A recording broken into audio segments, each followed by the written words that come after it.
싸매어주는 그런 설교. 그리고 설교를 길지 않게 하라. 30분 넘지 않게 낮 예배는 그렇게 하는 것이 필요하다. 이번 주는 마가복음 4장으로 본문을 정했습니다. 겨자씨 비유, 겨자씨 비유의 내용입니다. 요약을 해본다면 예수님께서 하나님 나라를 비유로 제자들에게 말씀하셨죠. 겨자씨 비유로 하늘나라의 비밀을 일상의 예화를 통해 말씀해 주셨어요. 가장 작은 겨자씨 한 알이 뿌려지면 그것이 자라서 공중에 새들이 깃들이게 된다. 작지만은 그것이 크게 번성하는 것을 말하면서 복음의 위대한 능력을 말씀하고 있어요. 우리는 작은 겨자씨의 꿈을 심어야 합니다. 우리 가슴에 먼저 겨자씨의 꿈이 있어야 돼요. 내가 지금 복음을 전하는데 미약하지만은 앞으로 많은 사람이 구원받게 될 것이다. 우리 교회가 지금 시작은 미약하지만 앞으로 창대하게 될 것이다. 꿈을 가져야 돼요. 꿈이 없이는 안 됩니다. 여러분 마음속에 꿈을 스스로 키워야 돼요. 하나님, 내가 비전을 가지고 꿈을 갖습니다. 하나님 은혜를 주시옵소서. 그리고 그 꿈을 성도들에게 심어줘야 합니다. 그러니까 목회자는 꿈을 심어주는 사람이에요. 성도들에게 비전과 꿈을 심어주고 하나님 말씀을 전하는 것이 우리의 사명이다. 내가 이걸 위해 살아야 된다. 그래서 복음을 심어서 수많은 새들이 깃들이는 꿈을 가지고 목회하고 성도를 훈련시키는 교회가 되어야 한다. 그래서 제목을 겨자씨 한 알의 꿈이라고 작성을 했습니다. 겨자씨 한 알의 꿈. 동영상을 하나 이 프로페자에 올렸어요. 중국 모우스 사막에서 나무를 심는 여인, 황무지로 시집을 갔어요. 아버지가 혼처를 정해가지고 황무지로 시집 갔는데 사람 한 사람 볼 수가 없어요. 그래서 거기서 너무 고독해하고 외로워하면서 생명을 그리워해요. 그래서 내가 생명의 땅을 만들겠다 하면서 나무를 심기 시작해요. 풀씨를 사다가 뿌리고 또 나무를 사다가 심고 그러면서 사막에서 이렇게 열심히 사막을 가꿉니다. 그래가지고 혼자서 이룬 땅이 남편하고 이룬 땅이 여의도 면적의 40배가 넘는 땅을 일궈내요. 그래서 아주 사람들이 많이 사는 비옥한 땅으로 만들게 되죠. 한번 그거를 참고로 보시면 좋겠습니다. 제가 올려놨으니까요. 내가 이 어느 교회 설교하러 가면 이 영상을 꼭 보여줍니다. 그래서 모래사장을 이렇게 황무지를 아름다운 나라로 바꾸는 아름다운 세상으로 바꾸는 여인의 꿈, 이거를 우리가 가져야 한다 하는 얘기를 꼭 합니다. 우리에게 필요한 것은 꿈이죠. 꿈의 특징은 한 가지입니다. 꿈은 꿈꾸는 자에게 이루어지고 또 꿈은 꿈꾸는 만큼 이루어집니다. 잘 안 보여가지고.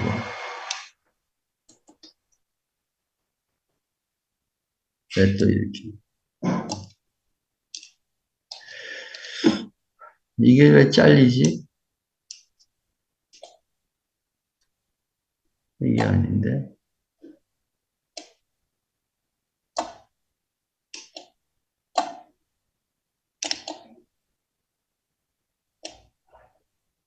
지금 뭐가 잘렸어요?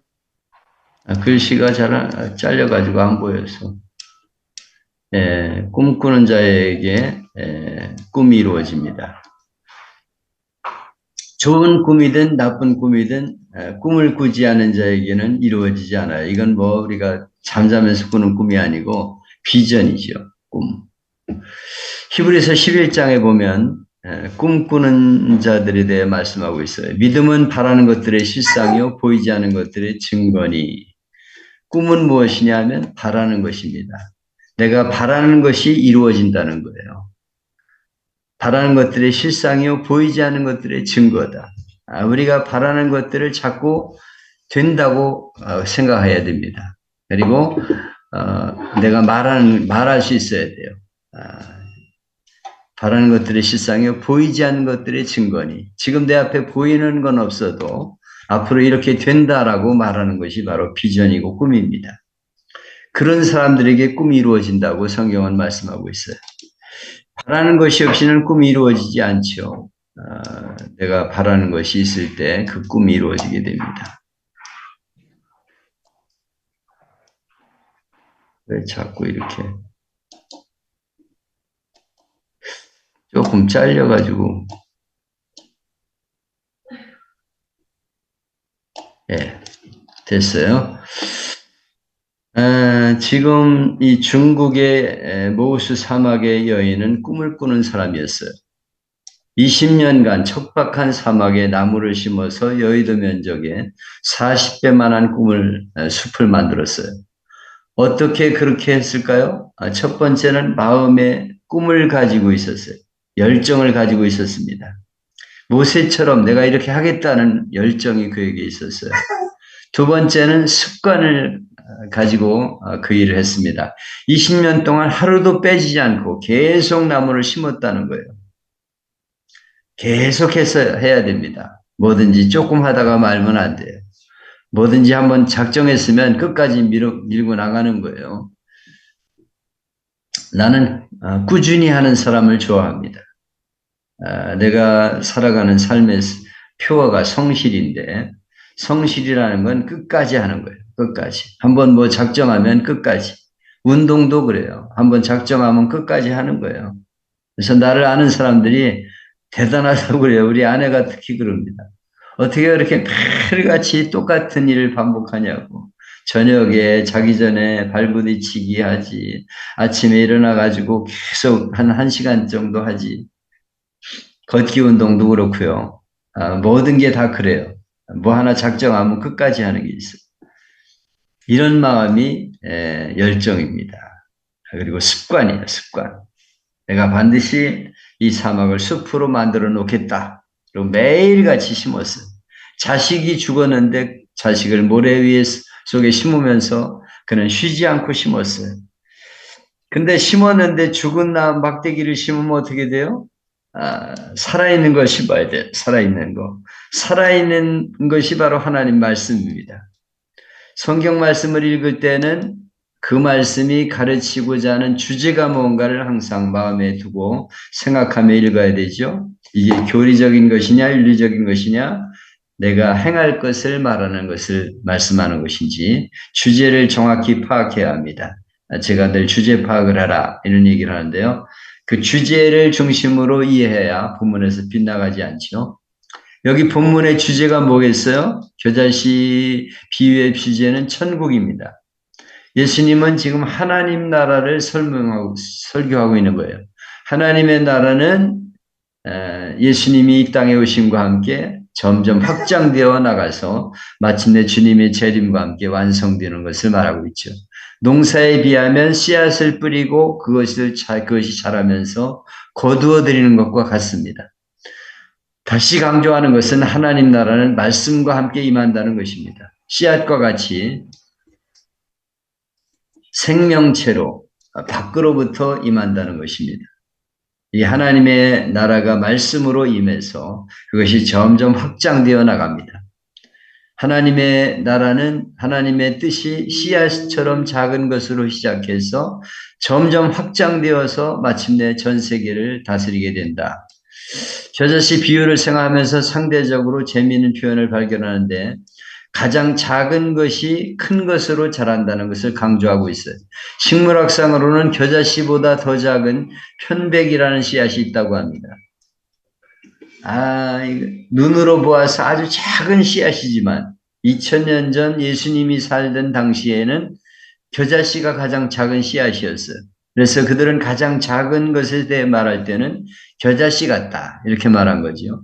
우리도 작은 것을 말할 때, 속이 좁은 사람을 말할 때 바늘구멍 같다 그렇게 말하죠. 이 작다는 표현도 나라마다 다른데 이스라엘 사람들이 제일 작은 것을 말할 때는 겨자씨 같다 이렇게 말했다는 것입니다. 그래서 그들은 한 방울의 피도 희생하지 않는 인색한 사람을 가리켜 겨자씨만큼도 피 안 흘리는 사람 이렇게 표현했다고 합니다.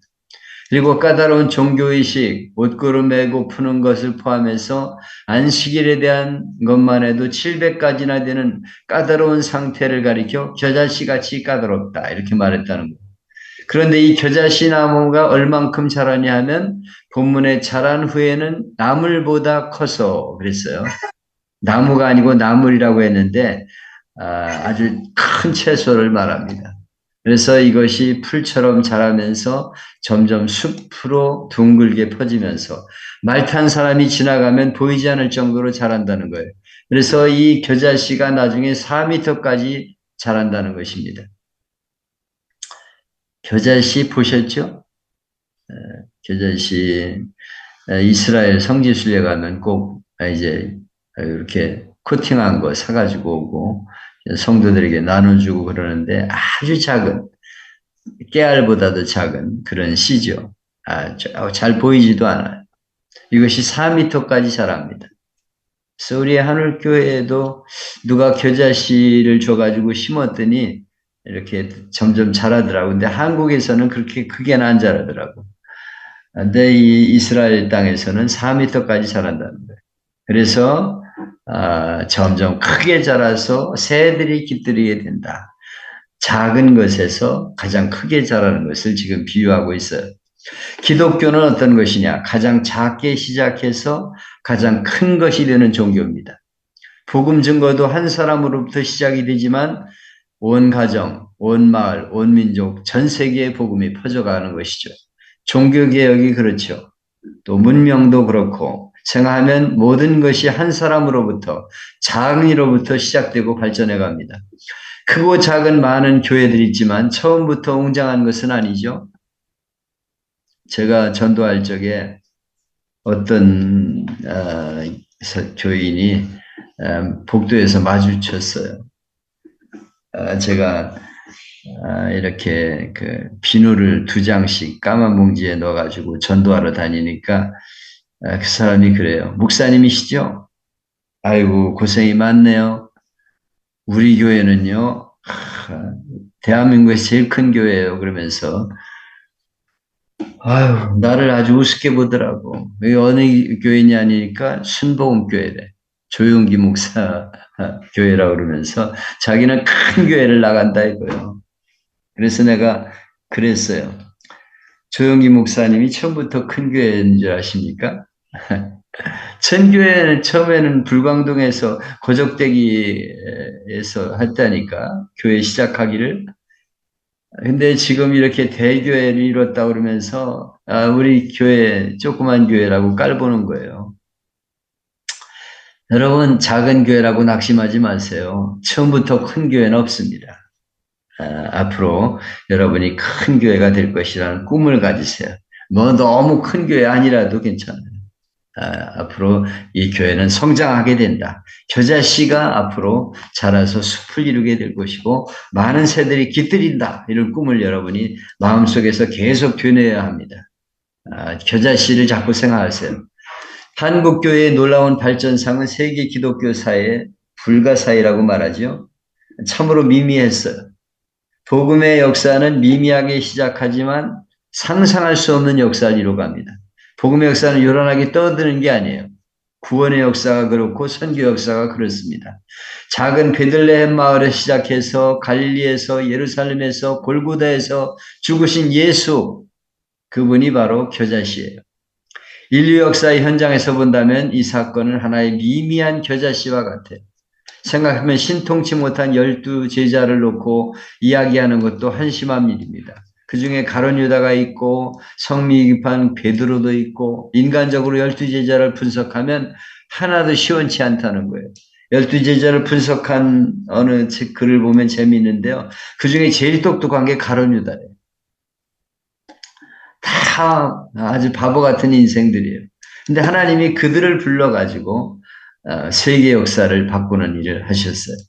적은 무리로부터 미미하게 시작해서 큰 역사를 이루어가는 것이 복음이고 교회입니다. 이 말씀은 생명의 신비를 소중하게 여기라는 거예요. 때로는 눈에 들어오지 않고 겨자씨같이 작은 씨앗이지만은 먼지 같이 보이지 않지만은 그것이 뿌려지도 뿌렸는지 안 뿌렸는지조차 알 수가 없어요. 이게 정말 씨가 날까 안 날까 궁금합니다. 그렇지만은 그것은 반드시 생명으로 나타나게 되죠. 어떤 이가 낮 예배에 출석하는 많은 교인들을 가리키면서 목사님에게 물었습니다. 이 중에 알곡이 얼마나 될까요? 그리고 물어봤어요. 곽선임 목사님한테 물은 질문입니다. 그때 목사님이 대답은 그거 하나님 앞에 가봐야 알지 누가 알겠어요? 이렇게 대답했다고 합니다. 근데 한 가지 우리가 잊지 말아야 될 것은 교회는 처음부터 한 시간도 빠지지 않고 잘 나오면 좋겠지만은 한 번 왔다가도 되는 거예요. 언제 가서도 열매를 맺힌다 하는 생각을 가져야 합니다. 언젠가 일생 동안 믿지 않는 분이 임종을 맞이하게 되었습니다. 목사님께 아들의 요청이 있어서 임종을 지켜보게 되는데 물어봤어요. 당신은 일생 동안 예수 안 믿었는데 왜 나를 불렀습니까? 그랬더니 막 숨가빠하면서 어린 시절 얘기를 하는 거예요. 내가 초등학교 3, 4학년 되었을 때 교회에서 연필 준다고 해서 친구 따라 교회에 몇 번 가서 예수 사랑하시면 찬송을 배웠는데 그 후 계속 마음속에서 예수 사랑하시면 찬송이 나오고 종탑을 볼 때마다 이상하게 좋게 보이더라는 거예요. 그리고 언젠가는 내가 교회에 나갈 것이다 이런 생각을 했다는 겁니다. 교회에 대해서 나쁜 얘기하는 말을 들으면 언제든지 교회 편을 들어서 말했다고 해요. 근데 이제 임종이 가까우니 시간 없지만은 부득불 목사님을 불렀다는 것입니다.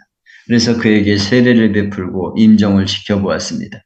그 사람을 보세요. 초등학교 3, 4학년 때 몇 번 교회 나가 뭘 배웠겠어요? 장난만 치다가 연필 한 자루 받으면서 좋아했겠죠?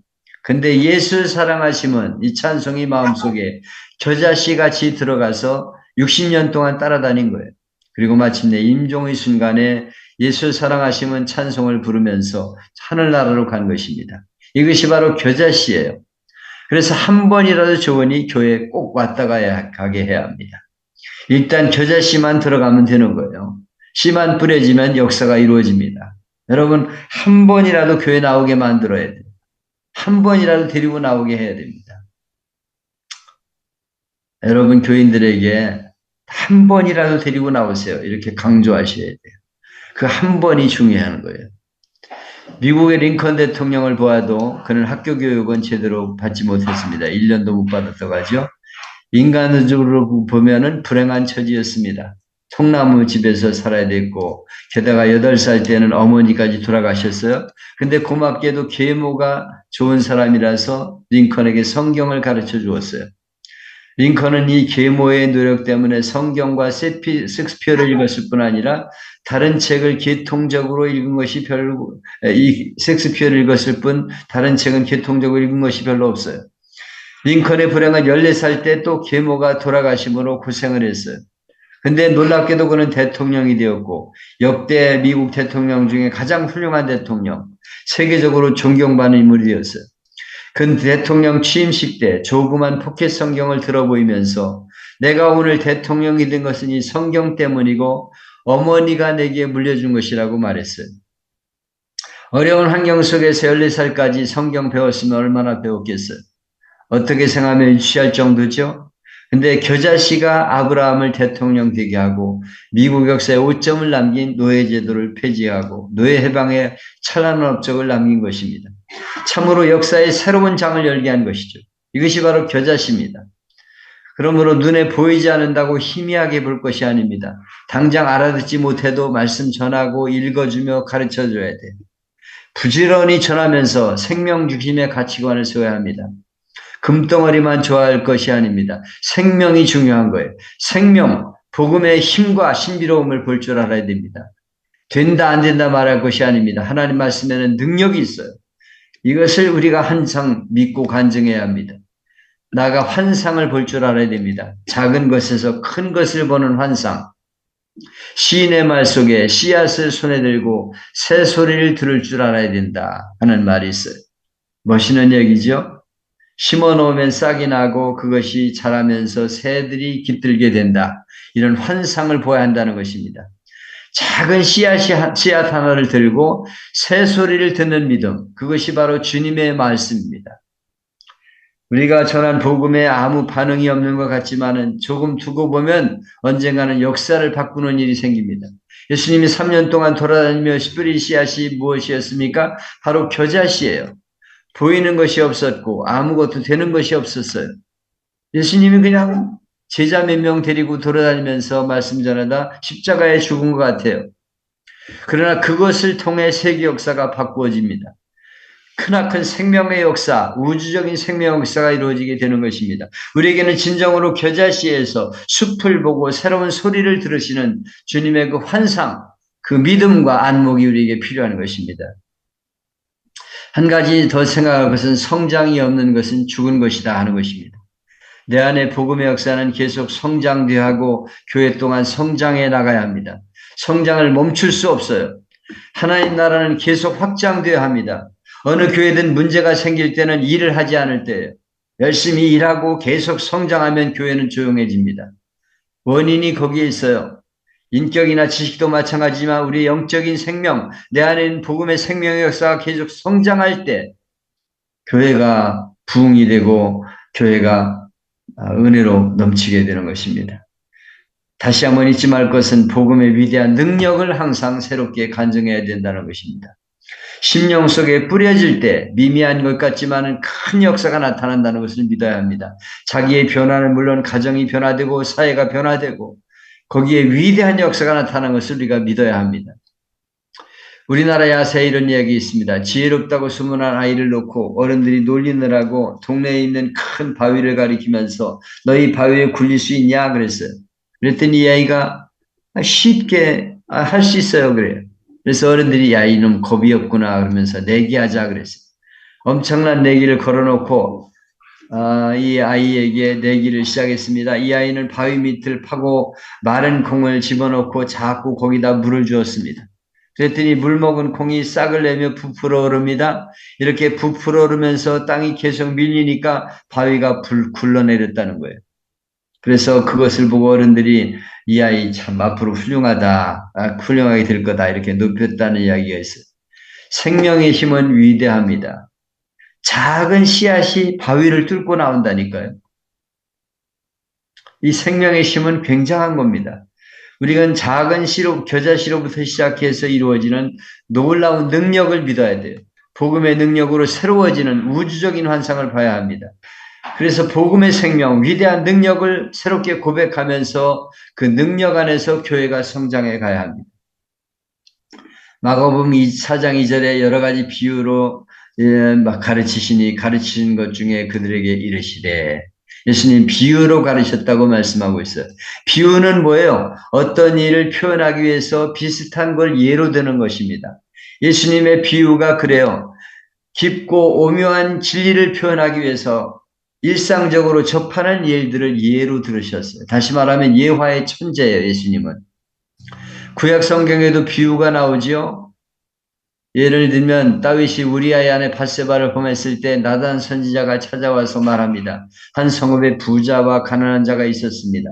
근데 부자에게 어떤 행인이 찾아왔을 때 부자가 가난한 자의 양 새끼를 뺏어다가 잡아가지고 대접했습니다. 이때 나단 선지자가 비유로 말씀한 거예요. 왜냐하면 그 부자가 가난한 자에게 행한 짓을 예로 들어 다윗이 우리에게 행한 짓이 바로 그런 죄다 하는 것을 비유로 말한 거예요. 우리는 이런 사실을 표현하기 위해서 비슷한 사실을 예로 드는 것을 비유 또는 예화라고 말합니다. 마가복음 4장에 보면 34절에 보면 예수님은 더 이상 비유가 아니면 말씀하지 아니하셨다 그랬어요. 이유는 예수님이 비유로 말씀하신 목적에 나타납니다.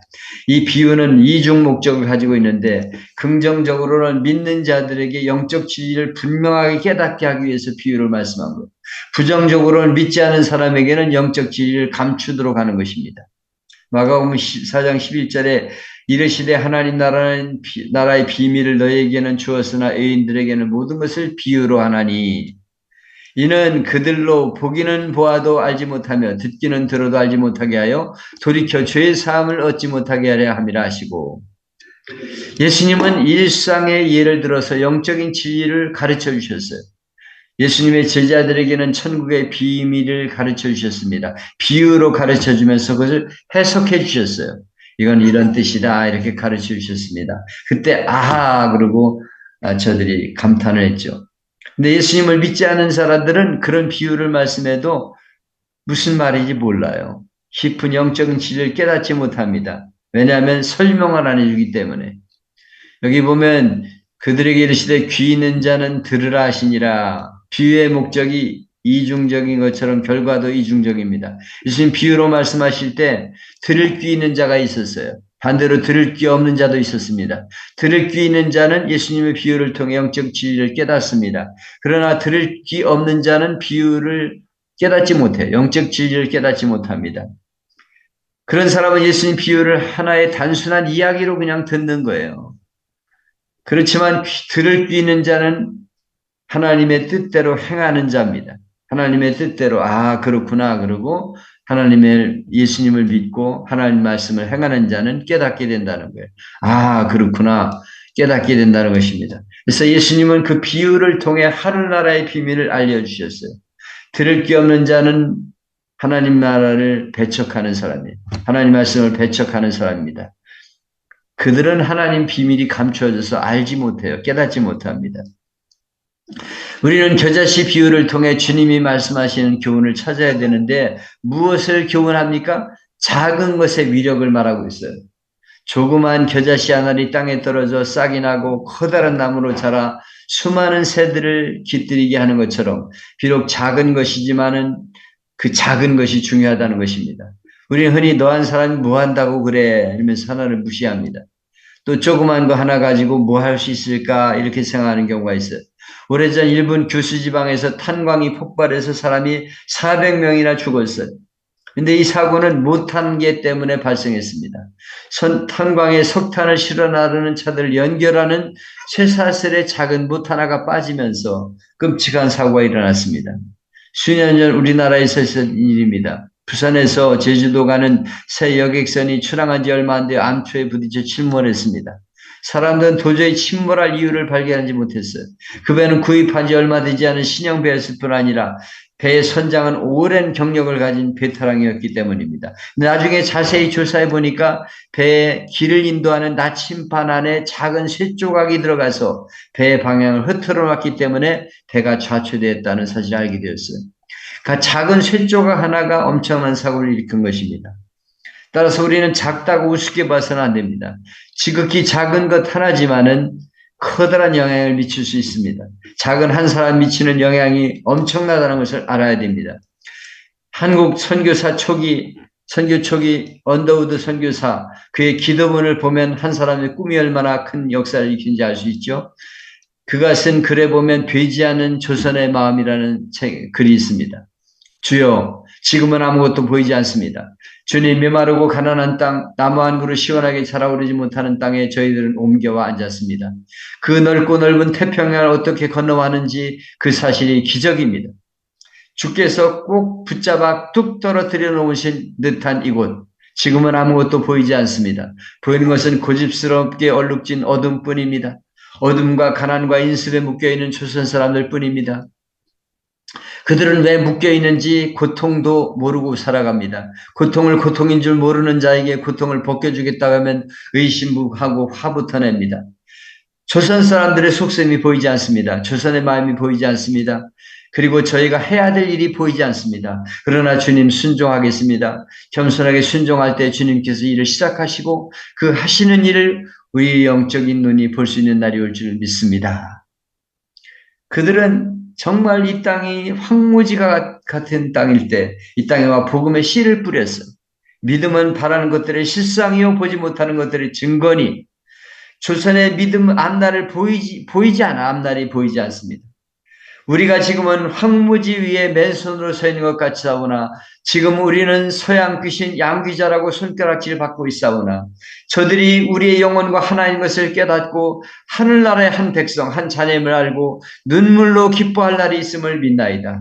지금은 예배당도 없고 학교도 없고 그저 경계와 의심과 멸시와 천대함이 가득한 곳이지만 머지않아 이곳이 은총의 땅이 되리라는 것을 우리는 믿습니다. 주여 오직 제 믿음을 붙잡아 주옵소서. 내가 믿음이 약합니다. 내 믿음을 붙잡아 주세요. 흔들리지 않게 해주세요. 이렇게 기도했습니다. 이 언더우드 선교사가 한국에 처음으로 활동할 때는 지금부터 120여 년 전입니다. 그가 아펠렌젤러와 스키렌토니아와 함께 복음을 전할 때 우리 조선을 믿는 사람이 없었습니다. 오히려 조선 사람들을 목숨 걸고 오랜 시간 배를 타고 건너온 선교사들을 서양 귀신이라고 손가락질하며 배척을 했습니다. 이에 구리지 않고 서양 선교사들은 서툰 한국말을 더듬거리며 복음을 전했어요. 여러분은 서양 선교사들 초기에 온 사람들을 본 사람이 별로 없겠지만 우리는 서양 선교사들을 보면서 자랐습니다. 서툰 말로 말해요. 여러분, 하나님은 여러분을 사랑하십니다. 그러면서 설교하십니다. 그 말 안 찰트지도 않아. 근데 그들을 통해 한 명, 두 명 조선 사람들이 예수를 믿게 되었어요. 100년이 흐르는 전 국민의 4분의 1이 예수님을 믿게 되었습니다. 과거 선교사를 받아들이는 나라에서는 이제 선교사 나라인 우리가 이제는 선교사를 파송하는 나라가 되었어요. 이것이 바로 겨자씨의 역사예요. 자그만 겨자씨가 땅에 떨어져 큰 나무로 자라 수많은 새들이 깃들이는 것처럼 소수의 서양 선교사들이 조선 땅에 뿌린 복음의 씨앗이 자라서 수많은 영혼을 살리게 되는 세상이 오게 된 것입니다. 그리고 수많은 새들을 행복하게 하는 겨자씨 나무처럼 많은 사람을 기쁘게 하고 행복해 주는 그런 나무가 되게 된 것입니다. 초호화 유람선 타이타닉이 침몰한 이유는 철판을 연결하는 땜질이 잘못된 결과였다고 합니다. 성수대교가 무너진 것은 연결 나사의 결함 때문이었어요. 미국 우주선 항복 챌린저가 발사 직후 공중에서 폭발해 7명이 순식간에 화염과 함께 사라졌어요. 저는 그걸 보면서 충격을 받았어요. 챌린저가 막 올라갈 적에 사람들이 막 박수 치면서 지켜봤습니다. 근데 불과 몇 초 만에 공중에서 빵 하고 폭발해서 불바다가 되어 떨어지는데 얼마나 충격인지 몰랐어요. 그 이유를 조사한 결과 연료 탱크에 고무 파킹이 하나 잘못됐다는 거예요. 세계 최첨단의 기술로 만들어진 우주선의 수백만 개 부품 중에 고무 파킹 하나는 너무 작은 것이었어요. 근데 그 작은 것 하나 때문에 최고 기술 문명의 상징이 된 챌린저호는 모든 사람이 지켜보는 중에 폭발하고 말았어요. 작은 것이 얼마나 소중한가를 보여주는 예입니다. 하나님 나라는 작은 것으로부터 출발합니다. 이 땅에 하나님 나라를 가져오신 예수님은 유대 땅 작은 고을 베들레헴에서 태어났습니다. 예수님이 오신 헤롯 왕궁이 아닌 더럽고 냄새나는 마구간이었습니다. 예수님이 자란 곳은 당시 비천한 이방 땅인 갈릴리였습니다. 예수님은 부자와 권세들이 있는 자들과 권세 있는 자들과 함께하지 않으시고 언제나 가난한 자, 병든 자, 고아와 과부, 세리들이 친구가 되셨어요. 예수님은 당시에 실력 있고 능력 있는 자가 아닌 갈릴리 어부들, 인정받지 못하는 세리의 친구가 되셨습니다. 예수님은 당시에 실력 있고 능력 있는 자들이 아닌 갈릴리 어부들, 그들을 12제자로 삼으셨어요. 예수님은 개선 장군처럼 말 타고 수많은 사람의 환호를 받은 것이 아니라 겸손히 나귀를 타고 나귀 새끼를 타고 이 삶에 일상했습니다. 제자들과 군중의 환호성이 아닌 배신과 조롱과 모욕 속에서 가장 비참한 십자가에서 인생을 마치셨어요. 예수님의 일생은 한마디로 가장 작고 보잘것없는 변방의 인생이었습니다. 연한 순처럼 약해 보이고 볼품없는 삶이었습니다.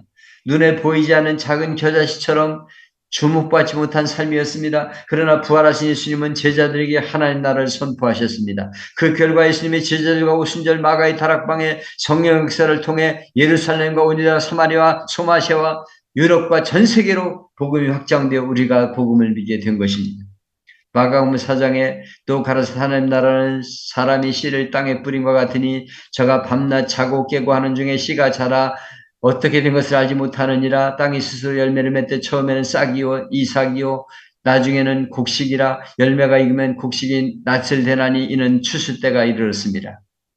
예수님은 지금 말씀하시는 생명의 원리를 말씀하고 있는데 농부가 씨를 심은 다음은 매 순간 돌보지 않습니다. 근데 씨를 심고 그것이 자고 나면 일어나면 싹이 나고 그 다음에 이삭이 맺히고 그 다음에 나중에 많은 열매가 맺히게 된다는 것입니다. 씨 속에 생명이 있다는 거예요. 누가 씨를 뿌렸냐가 중요한 게 아니라 살아있는 것이니까 중요하다는 거예요. 살아있는 것을 심으면 반드시 자란다. 그것이 생명의 원리다. 이렇게 말씀하고 있어요. 여러분의 삶에 큰 숲을 이루는 꿈을 가지고 있습니까? 그러려면 살아있는 생명의 원리를 알아야 합니다. 살아있는 생명의 씨를 뿌리고 심어야 합니다. 성경은 하나님 말씀이 생명의 씨라고 말씀하고 있어요. 베드로전서 1장 23절에 너희가 거듭난 것이 썩어질 씨로 된 것이 아니요 썩지 않을 씨로 된 것이니 하나님의 살아있고 항상 있는 말씀으로 되었느니라. 여기 두 가지 씨를 말하고 썩을 씨와 썩지 아니할 씨. 썩을 씨는 사람이 부모로부터 받은 육신의 씨입니다. 예수님을 믿으면 하나의 씨를 받게 되는데 그것은 썩지 아니할 생명의 씨입니다. 그 씨를 받으면 우리가 다시 태어나게 되는데 이것을 거듭났다고 말합니다. 두 번 태어나게 되는 것입니다. 우리가 생명으로 사는 비결은 딱 하나입니다. 생명의 씨를 심는 것입니다. 생명을 살리는 비결이 있습니다. 그것은 계속해서 생명의 씨를 심는 것입니다.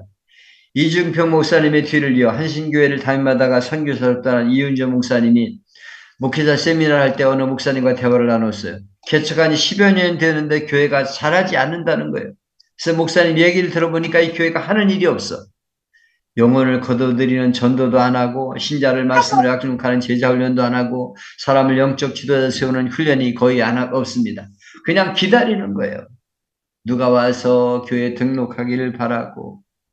그래서 물었습니다. 목사님, 만일 목사님이 땅이 있어 감자나 옥수수 같은 식물을 재배하고 싶으면 어떻게 하시겠어요? 예, 먼저 땅을 갈고 잡초와 바위를 없애겠죠. 좋습니다. 그 다음은요. 필요하면 비료를 뿌려야 되겠죠. 따뜻한 햇볕과 물도 필요하죠. 좋습니다. 그 다음은요. 잡초가 나는 대로 뽑아내고 농작물을 갈가면 해충도 쫓아야겠죠. 맞습니다. 다른 건 없습니까? 그러면 끝나는 거 아닙니까? 때가 되면 추수하지 않나요? 목사님이 글을 보고 말했습니다. 그렇다면 목사님 흙 말고는 거둘 게 없습니다. 그때 그 무릎을 치며 말합니다. 아, 한 가지 빠뜨렸네요. 씨를 안 뿌렸네요. 여러분 씨를 안 뿌리면 안 돼요. 누가 여러분 교회를 와가지고 가만히 등록할 줄 아십니까? 나가 씨를 뿌려야 돼요.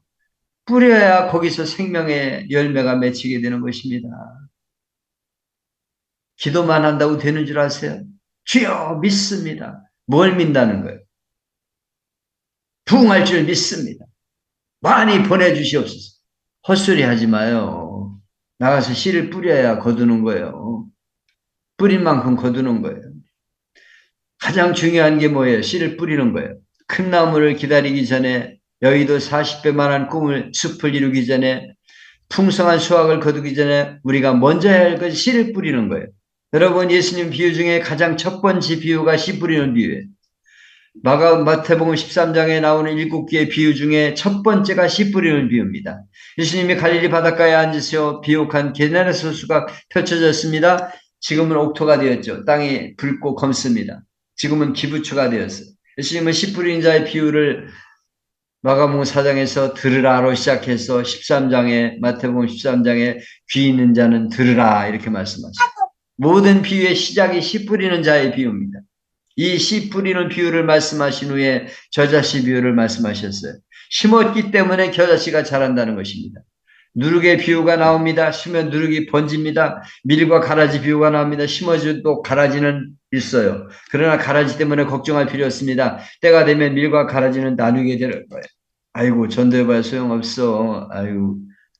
아니 가라지도 있어요. 성도들 중에도. 그래도 상관없어요. 계속해 뿌리는 거예요. 어떻습니까? 여러분도 심습니까? 바울이 말했습니다. 나는 심었고 아볼로는 물을 주었으되 오직 하나님은 자라게 하셨나니 그런 심는 이와 물 주는 이는 아무것도 아니로되 오직 자라게 하시는 하나님 뿐이시니라. 심는 게 중요하다는 거예요. 내가 심고 내가 여러분이 물을 주는 것 같지만은 자라게 하시는 건 하나님이셔요. 물 주게 자라게 하는 것도 중요하지만은 심는 게 중요합니다. 여러분 심고 있습니까? 생명의 씨앗을 여러분의 심령에 심습니까? 밭이 길 까고 자갈밭이고 가시밭 뭐 이런 건 상관을 사지 마세요. 저건 가시밭이야. 저건 돌짝밭이야. 이런 거 가리면 안 돼요. 여기는 전도해도 안 돼. 그런 건 없어요. 계속 뿌리는 거예요. 교회가 계속 심고 뿌려야 합니다. 거두려고 해서는 안 됩니다. 전도의 씨를 심고 개척의 씨를 심고 선교와 봉사의 씨를 심어야 돼. 기도의 사람 이엔 바운즈가 기도의 능력에서 좋은 말을 했습니다. 사람들은 더 좋은 수단을 찾지만 하나님은 더 좋은 사람을 찾으신다. 하나님은 우리가 씨 뿌리는 자가 되기를 원하세요. 우리는 더 좋은 사람이 되어야 합니다. 언제나 씨의 원리가 있습니다. 심으면 거둔다. 심은 만큼 거둔다. 처음에는 작게 심고 나중에 많이 거둔다. 우리의 인생도 사업도 영적인 생활도 마찬가지입니다. 처음엔 적게 심습니다. 그러나 그것이 생명의 씨고 계속 심다 보면 나중에 크게 거둡니다. 미국의 어느 대학을 방문했더니 학교의 상징이 작은 도토리예요. 왜 도토리입니까? 그랬더니 이 학교가 세워진 자리에 본래 도토리 숲이 있었대요. 작은 도토리가 시작되어 큰 학교가 되었다 하는 뜻으로 그랬다는 거죠. 커다란 숲도 본래 작은 도토리로부터 시작됩니다. 하나로부터 시작되는 거예요. 생명은 작게 시작합니다. 그 안에 생명이 있기 때문에 자라는 거예요. 여러분 생명의 능력을 믿으면 우리는 나가서 복음을 전해야 하는 것입니다. 지구 전교에 심화된 이동환 목사님이 쓰신 책에 나오는 이야기입니다. 스코틀랜드의 작은 마을에서 부흥회가 열렸어요. 한 주간 계속되는 집회에도 사람들이 별로 모이지 않았습니다. 목사님 예수님 영접하고 헌신할 사람을 초청했지만 아무도 앞으로 나오지 않았어요. 근데 마지막 날 한 작은 소년이 앞으로 나왔습니다. 목사님은 부흥회 기간 동안 예수님 영접하고 헌신할 사람이 한 명밖에 없다는 사실에 실망했습니다. 근데 그 한 명의 사람이 누구냐? 그는 뜨거운 불꽃이 일어난 사람인데 그는 오 하나님 저의 생명을 주님께 드립니다. 저에게 아프리카를 주세요. 이가 리빙스턴이었습니다. 작은 한 소년의 품에 품었던 아프리카 대륙에 복음이 들어가 그들이 복음을 받아들이게 된 것입니다. 리빙스턴은 특별한 사람이 아닙니다. 우리가 똑같은 사람이었어요. 어떻게 보면 하나님 겨자씨처럼 연약하고 부족한 사람이었습니다. 그러나 그가 사명을 발견할 때 아프리카를 변화시키고 많은 사람을 구원하는 역사가 일어나게 된 것입니다. 혹시 이 자리에 현재 내가 부족하다고 느끼는 분은 안 계십니까? 나 자신을 보면 연약하고 말주변도 없고 나가서 전도해도 열매가 없고 나는 뭐 안 돼 이런 생각을 가지고 있지 않습니까? 현재의 처지가 초라하다고 생각하는 분은 없습니까? 여러분 부족하다고 연약하다고 생각하지 마시기 바랍니다. 처지가 초라하다고 절망하지 마시기 바랍니다. 여러분 부족하다고 연약하다고 생각하지 마시기 바랍니다. 내가 초라한 거 아니에요. 겨자씨가 지극히 작지만 나중에 크게 자라서 수많은 새들이 기다린다는 꿈을 꿔야 돼요. 꿈을 꿔야 됩니다. 하나님 나라는 큰 것으로 시작하는 것이 아니라 작은 것으로부터 시작하는 거예요.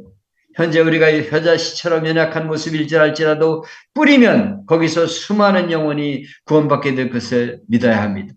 저는 여러분이 세상 가운데 뿌려진 후 무럭무럭 자라 수많은 사람을 행복하게 해준 영적인 겨자씨가 되기를 축복합니다. 수많은 새들을 불러 모았던 겨자씨 나무처럼 수많은 영혼을 주님 앞으로 불러들이는 영적인 겨자씨가 되기를 축원합니다. 여러분 통해 여러분의 가정과 이웃과 친지들이 복음을 받아들여 작은 겨자씨의 축복을 누리게 되기를 축원합니다. 주 예수를 믿으라.